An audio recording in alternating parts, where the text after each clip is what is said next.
Welcome guys, welcome to my channel. अगर आप सबको मेरी वीडियोस पसंद आएँ तो मेरे चैनल को लाइक, शेयर और सब्सक्राइब ज़रूर करें।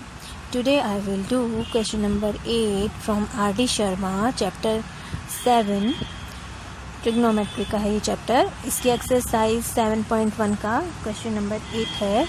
If cos A is equal to -12/13 and cot B is equal to 24/7 where A lies in the second quadrant and B lies in the third quadrant, find the value of the following।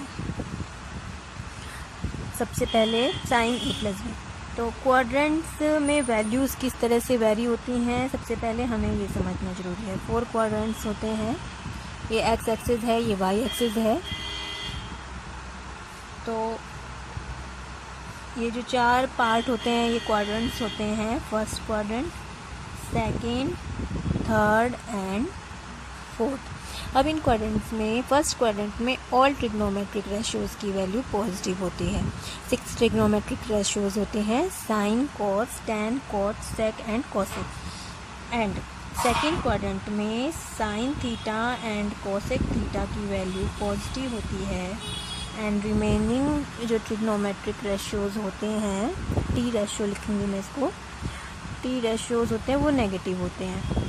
ये चीज़ हमें clear होनी चाहिए। अगर quadrant से related कोई question है, उससे related कुछ हमें सॉल्व करना है, तो सबसे पहले हमें ये पता होना चाहिए कि कौन से ट्रिग्नोमेट्रिक रेशियोज़ की वैल्यू किस क्वाड्रेंट में पॉजिटिव होती है और कौन से क्वाड्रेंट में नेगेटिव होती है। थर्ड क्वाड्रेंट में tan theta and cot theta की वैल्यूज़ पॉजिटिव होती हैं एंड रिमेनिंग टी रेशियोज़ की वैल्यू नेगेटिव होती है।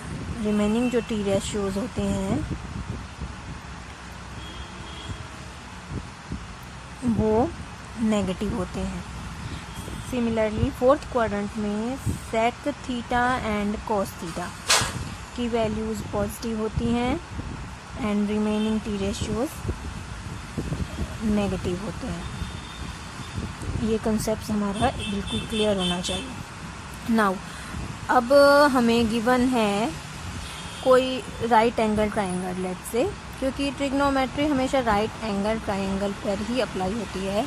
तो राइट एंगल ट्राइंगल हम फॉर्म कर लेंगे और यहाँ पर वैल्यूज़ गिवन हैं। कॉस ए की वैल्यू गिवन है -12/13 एंड कॉट बी की वैल्यू हमें गिवन है 24/7।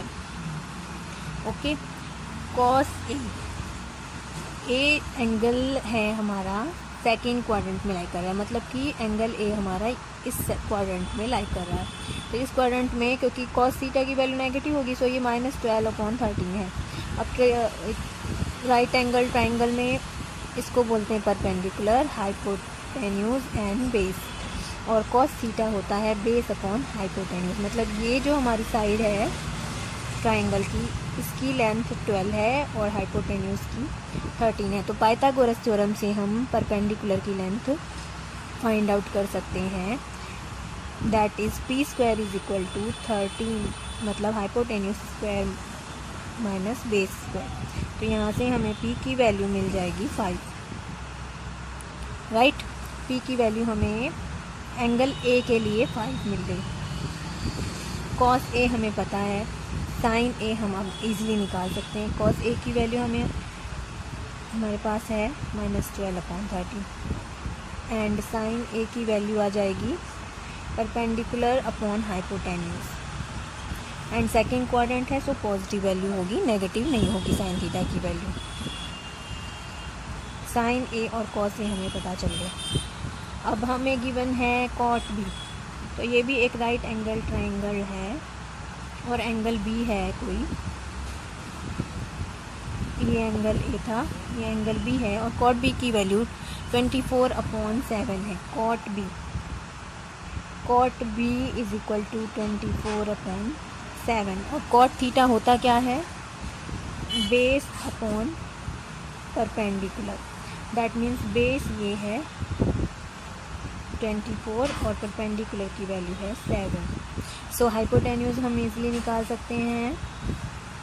Hypotenuse h² = 7² + 24², that is equal to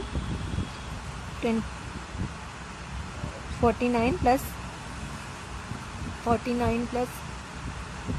24 का स्क्वायर जो भी होगा लेट समथिंग, तो हमारी वैल्यू आ जाएगी 25 आएगी यहाँ पर वैल्यू h की। अब ये थर्ड क्वाड्रेंट में लाई कर रहा है, इसलिए कॉट थीटा की वैल्यू तो हमें पॉजिटिव मिल गई, क्योंकि थर्ड क्वाड्रेंट में tan थीटा और कॉट थीटा की वैल्यू पॉजिटिव होती है। कॉट बी से हम कॉस बी और cos A easily find out कर सकते हैं। उसके बाद हम इन क्वेश्चंस जो इसमें पार्ट्स दिए उनको सॉल्व करेंगे। कॉट बी हमें मिल गया। Now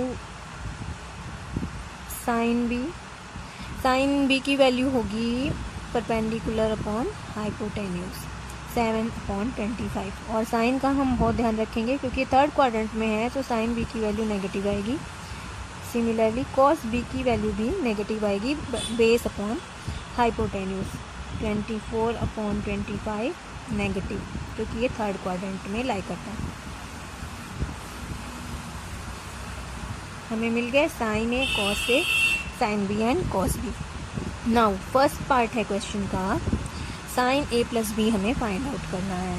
sine of A plus B, formula apply करेंगे हम। Sine of A plus B होता है sine A cos B plus cos A sine B. So ये वैल्यूज़ हम पुट कर देंगे यहाँ पर। साइन ए की वैल्यू है 5/13, कॉस बी की वैल्यू है -24/25, प्लस कॉस ए की वैल्यू है -12/13, एंड साइन बी की वैल्यू है -7/25।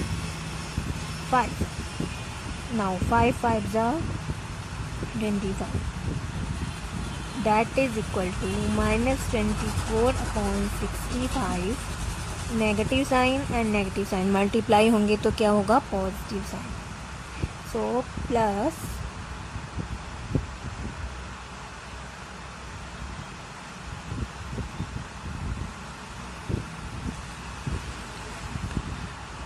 प्लस 12 7 जा 84 डिवाइडेड बाई 13 मल्टीप्लाइड बाई 25, 13 5 जा 65, 13 2 जा 26 एंड 6 32।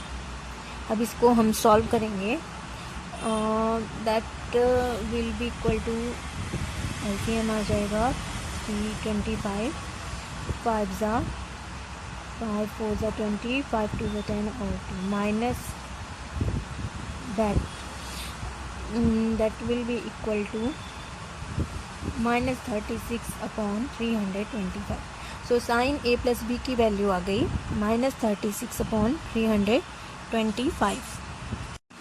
सेकेंड पार्ट है cos A plus B.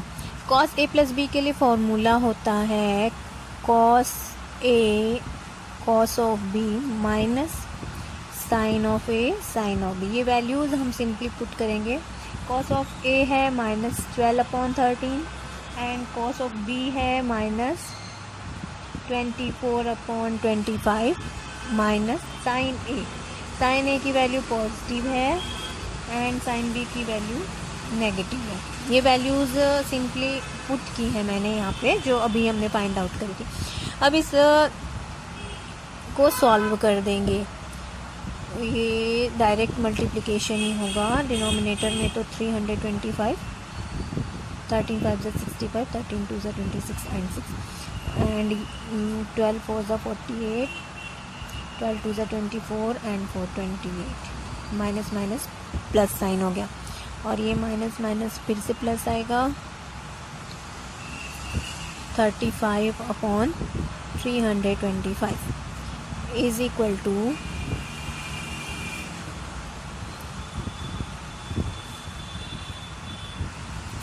So this is the answer for second part. And third part में हमें फाइंड आउट करना है tan of A plus B. Simply हम formula put कर सकते हैं, क्योंकि tan theta is equal to होता है sine theta upon cos theta.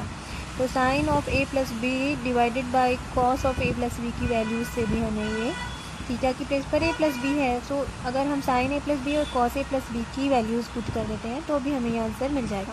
Sign of A plus B का हमारा आंसर आया था -36/325 अपॉन, और cos of A plus B का आया है 325 3/325 ये कैंसिल हो गया, सो हमारा आंसर आएगा -36/323, राइट।